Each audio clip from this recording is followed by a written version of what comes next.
Reserve Bank Governor Michelle Bullock says high inflation is increasingly becoming a homegrown problem, with domestic demand now a major concern. Joining me is our business reporter, Edward Boyd. Ed, Ms Bullock says the price of services continues to rise strongly, and that's what's keeping inflation high. That's right. So for the last couple of years, it's been supply shocks that have really been the factor pushing up inflation. High energy prices, high oil prices, for example. But recently, and also we also had all that wet weather which destroyed a lot of crops, which pushed up fresh food prices too. But recently, Michelle Bullock, the Governor of the Reserve Bank, says inflation is now becoming a homegrown problem. This is her speaking last night at an economics event in Sydney, where she basically took aim at service price inflation in Australia. So when you think about what that means, that's things like, she said, the price of going to the dentist, hairdresser bills, going to a sporting event, recreational events. All of these costs are still rising very sharply, according to the Governor of the Reserve Bank.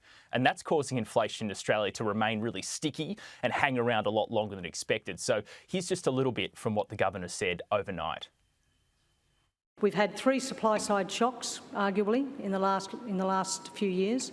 And it's quite possible we'll have more, and we're going to have to learn from, all the central banks are having to learn from their experience in not really having a very good handle on either, you can't predict them necessarily, but we should have a much better handle on how they will impact inflation.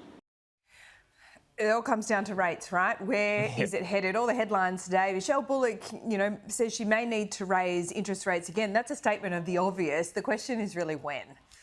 Well, that's the questions when we've got economists now are probably figuring out and going to be publishing their research notes in the next couple of hours, giving some new guidance around where the cash rate could go. But obviously, if service price inflation remains high, it pushes up labour costs, which pushes up inflation as well.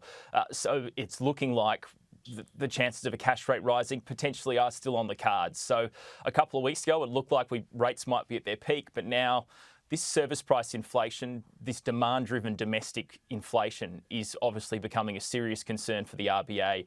And she made a couple of points last night saying the cash rate and monetary policy is really the only tool the Reserve Bank have to bring inflation down. They can't do anything else. All they can do is raise the cash rate further.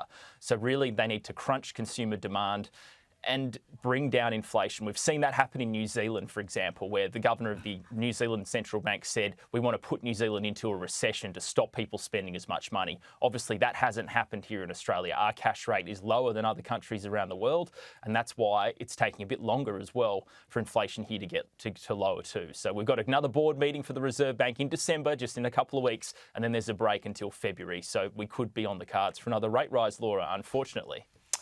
Sounds like it, Ed. Thank you.